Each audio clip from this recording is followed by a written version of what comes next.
तोरी पई तो पई धारावाहिक आपण मैंने देखिए निशा कहे एसबू कौन हो किसी भी बुझीपारे सासुमा मु सत कहूचे से जशोदा मो तंटी को धरी से मते मारिबा को चेष्टा करुला। माधवी कहे आलो बहुराणी मु भी किसी बुझीपारे कौन होची। एही समय देवी आसी कहे भूल कले तो डर लगे ना आ डर ही हारिबार कारण होता है। निशा कहे तू आमको शिखेबू आमे कौन करूँ कौन ना आ तू एठिकी कहा परमिशन नहीं आसीचु। देवी कहे लगुच एत सब है पर भी तमें दी जन बदलिन ला लंका काम करुची ना माड काटू करुची यापर किसी गोटे बड़ करने को पड़ो।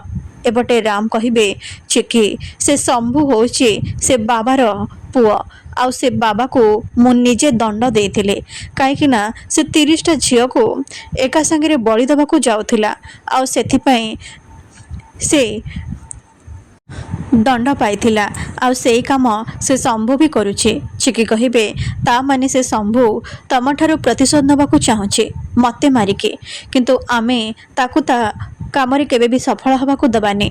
से शंभु जोठी थिबा से छोट पिला माने भी सेठी थिबे हमकू जेमिति भी हेले से पिला मानकू बंचेबाकू पड़िबो।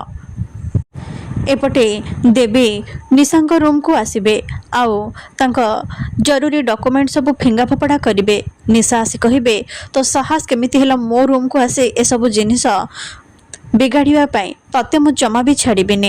यापर से देवी को रूम रू बाहर करने को चेष्टा करेंगे किंतु ताको बाहर करि परिबेनि। यापर देवी सेठारु चली जिबे आउ निशा तांको पछरे जिबे। देवी जानी सुनी सीढ़ी रे तळकू पड़ी जिबे। एपटे चिकी कहिबे निशा तू जानी सुनी देवी को तळकू ठेली देइछु ना जेमिति तू ता जीवन नहीं पारिबु। निशा कहिबे नाई मु सेमिति किछि भी करिने। चिकी कहे बंद कर तोर ये ड्रामा तू गोटे छोट छुआ को मारिबा को चाहूचु।